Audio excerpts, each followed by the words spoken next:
Get back. Oakley, come here. Whoa. Come here.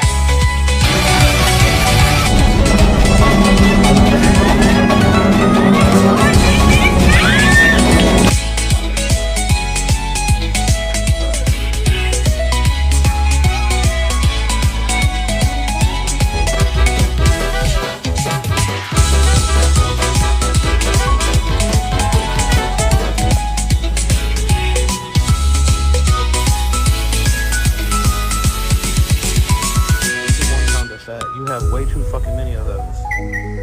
Who did?